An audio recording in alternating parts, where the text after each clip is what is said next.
The Junkers, a mix between the deadly world of Mad Max, Overwatch, and a hint of Australia. They reside in the outback, an irradiated wasteland that was formed during the destruction of the Australian Omnic factory. There are conflicting reports as to the cause of the explosion, but we do know its aftermath is intrinsically tied to the origin of the Junkers.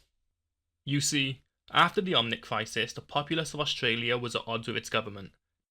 They had just labelled the Australian Omnium factory as a holy site for Omnics due to it technically being one of their birthplaces. But not everybody accepted this. The people who lived in the outback wanted their land back. The Australian outback is home to about 5% of Australia's population, despite it being the largest part of the continent. When the Australian government decided to give the Omnica and the land surrounding it to the Omnics, the populace of the outback disagreed. This was their land, their home, and their heritage. They had to deal with violent Omnics being produced at their doorstep, and the only reason that it was stopped was because Anubis had been quarantined. But what happens if Anubis gets free? Or if an Omnic manages to take control of the factory and restart the crisis in Australia? This caused a group of civilians to bind themselves to a common goal, removing the Omnium and reclaiming their land. Their group became known as the Australian Liberation Front. They were an extremist group wanting to remove all Omnic presence from Australia, and so they laid their sights on the Omnium factory, once a source of death and destruction and now a holy site bringing Omnics from around the world to Australia. The ALF would spend their time attacking and harassing the Omnics who resided in the Omnium. The thing you've got to realise is that these Omnics are newborns. Yes, they gain sentience, but how does a newborn hope to understand the danger they're in? And so, they reacted as any new sentient creature would, with confusion. What have they done since their awakening that would warrant such a violent act? The ALF would take advantage of this and siege the Omnium, taking control of it before the Omnics could even hope to defend themselves. Not much is known about what happened that day. Rumours would lead you to believe that the ALF ignited the Omnium's core, which resulted in an explosion viewable from every part of Australia, reducing the Omnium to rubble. There are conflicting reports that the destruction of the Omnium wasn't part of their plan, and that the ignition of a cache of tritium fuel caused the initial blast, leaving the outback heavily irradiated to this day. The ALF would proceed to settle in the irradiated wasteland that they created, settling atop the ruins of the Omnium and forming what would later be known as Junkertown, spending their time terrorising the wasteland and raiding what remained of the Omnium factory.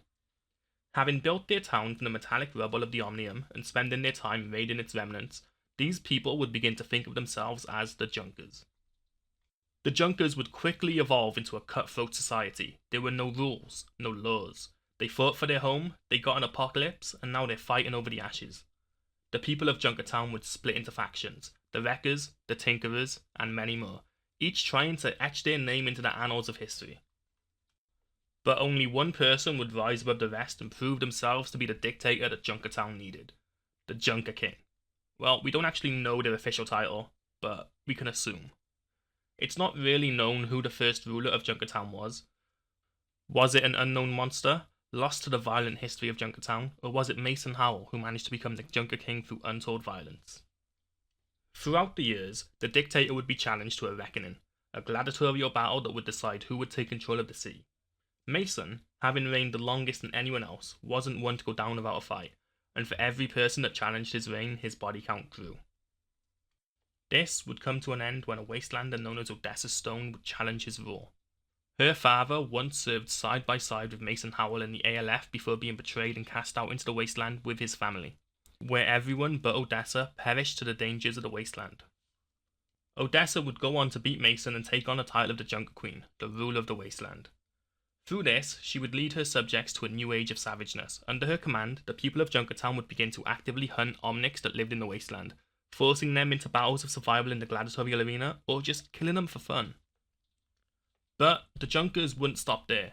They would proceed to terrorise the wasteland, picking it clean of all available resources, leaving death and destruction in their wake.